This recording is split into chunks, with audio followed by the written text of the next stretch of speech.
Gideon and His Army, Judges 6:7, NIV. Chapter 6. The Israelites did evil in the eyes of the Lord, and for 7 years he gave them into the hands of the Midianites. Because the power of Midian was so oppressive, the Israelites prepared shelters for themselves in mountain clefts, caves, and strongholds. Whenever the Israelites planted their crops, the Midianites, Amalekites, and other eastern peoples invaded the country. They camped on the land and ruined the crops all the way to Gaza, and did not leave a sheep, ox, or donkey, or any food in Israel. They came up with their livestock and their tents like swarms of locusts. It was impossible to count them or their camels. They invaded the land to ravage it. Midian so impoverished the Israelites that they cried out to the Lord for help. When the Israelites cried out to the Lord because of Midian, he sent them a prophet who said, "This is what the Lord, the God of Israel, says. I brought you up out of Egypt, out of the land of slavery. I rescued you from the hand of the Egyptians and from the hand of all your oppressors. I drove them out before you and gave you their land. I said to you, I am the Lord your God. Do not worship the gods of the Amorites in whose land you live. But you have not listened to me." The angel of the Lord came and sat down under the oak in Ophrah that belonged to Joash the Abiezrite, where his son Gideon was threshing wheat in a winepress to keep it from the Midianites. When the angel of the Lord appeared to Gideon, he said, "The Lord is with you, mighty warrior." "Pardon me, my lord," Gideon replied, "but if the Lord is with us, why has all this happened to us? Where are all his wonders that our ancestors told us about when they said, 'Did not the Lord bring us up out of Egypt?' But now the Lord has abandoned us and given us into the hand of Midian." The Lord turned to him and said, "Go in the strength you have and save Israel out of Midian's hand." "Am I not sending you?" "Pardon me, my lord," Gideon replied, "but how can I save Israel? My clan is the weakest in Manasseh, and I am the least in my family." The Lord answered, "I will be with you, and you will strike down all the Midianites, leaving none alive." Gideon replied, "If now I have found favor in your eyes, give me a sign that it is really you talking to me. Please do not go away until I come back to you and bring my offering and set it before you." And the Lord said, "I will wait until you return." Gideon went in, prepared a young goat, and from an ephah of flour he made bread without yeast. Putting the meat in a basket and its broth in a pot, he brought them out and offered them to him under the oak. The angel of God said to him, "Take the meat and the unleavened bread, place them on this rock, and pour out the broth." And Gideon did so. Then the angel of the Lord touched the meat and the unleavened bread with the tip of the staff that was in his hand. Fire flared from the rock, consuming the meat and the bread, and the angel of the Lord disappeared. When Gideon realized that it was the angel of the Lord, he exclaimed, "Alas, sovereign Lord, I have seen the angel of the Lord face to face." But the Lord said to him, "Peace, do not be afraid. You are not going to die." So Gideon built an altar to the Lord there and called it, "The Lord is Peace." To this day it stands in Ophrah of the Abiezrites. All the Midianites, Amalekites, and other eastern peoples joined forces and crossed the Jordan and camped in the valley of Jezreel. Then the Spirit of the Lord came on Gideon, and he blew a trumpet, summoning the Abiezrites to follow him. He sent messengers throughout Manasseh, calling them to arms, and also throughout Asher, Zebulun, and Naphtali, so they too went up to meet them.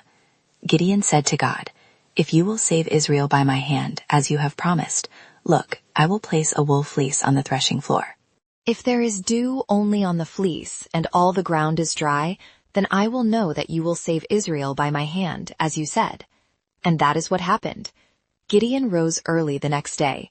He squeezed the fleece and wrung out enough dew to fill a bowl. Then Gideon said to God, "Do not be angry with me. Let me make just one more request.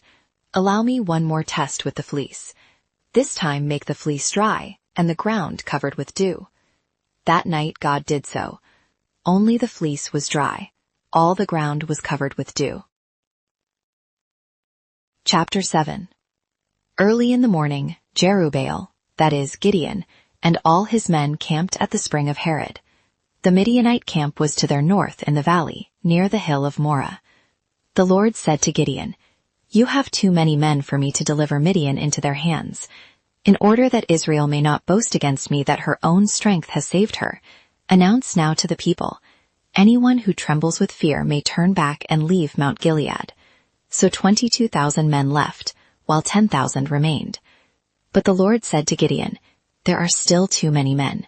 Take them down to the water, and I will thin them out for you there.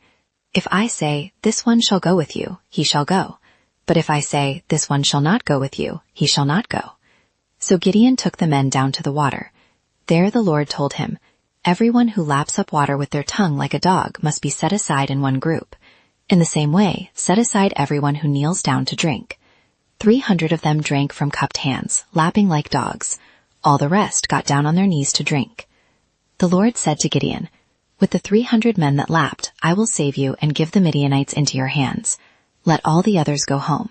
So Gideon sent the rest of the Israelites to their homes, but kept the 300, who took over the provisions and trumpets of the others. Now the Midianite camp was in the valley below him. Chapter 7. Early in the morning, Jerubbaal, that is, Gideon, and all his men camped by the spring of Harod. The Midianite camp was north of them in the valley near the hill of Moreh. The Lord said to Gideon, "You have too many men for me to deliver Midian into their hands.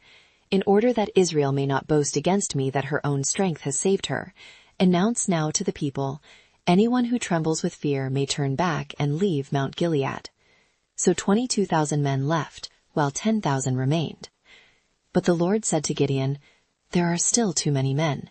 Take them down to the water, and I will thin them out for you there. If I say, 'This one shall go with you,' he shall go. But if I say, 'This one shall not go with you,' he shall not go." So Gideon took the men down to the water. There the Lord told him, "Separate those who lap the water with their tongues like a dog from those who kneel down to drink." 300 of them drank from cupped hands, lapping like dogs. All the rest got down on their knees to drink. The Lord said to Gideon, "With the 300 men that lapped, I will save you, and give the Midianites into your hands. Let all the others go home." So Gideon sent the rest of the Israelites home, but kept the 300, who took the provisions and trumpets of the others. Now the Midianite camp was in the valley below him. During that night the Lord said to Gideon, "Get up, go down against the camp, because I am going to give it into your hands. If you are afraid to attack, go down to the camp with your servant Purah, and listen to what they are saying. Afterward you will be encouraged to attack the camp." So he and Purah his servant went down to the outposts of the camp. The Midianites, the Amalekites, and all the other eastern peoples had settled in the valley, thick as locusts. Their camels could no more be counted than the sand on the seashore. Gideon arrived just as a man was telling his friend a dream. "I had a dream," he said, "that a round loaf of barley bread came tumbling into the Midianite camp. It struck the tent with such force that the tent overturned and collapsed." His friend responded, "This can be nothing other than the sword of Gideon, son of Joash, the Israelite. God has given the Midianites and the whole camp into his hands." When Gideon heard the dream and its interpretation, he bowed down in worship. He returned to the Israelite camp and shouted, "Get up! The Lord has given the Midianite camp into your hands." He divided the 300 men into 3 companies and put trumpets in the hands of all of them, with empty jars and torches inside. "Watch me," he told them. "Follow my lead. When I get to the edge of the camp, do exactly as I do. When I and all who are with me blow our trumpets, then from all around the camp blow yours and shout, 'For the Lord and for Gideon.'" Gideon and the 100 men with him reached the edge of the camp at the beginning of the middle watch, just after they had changed the guards. They blew their trumpets and broke the jars that were in their hands.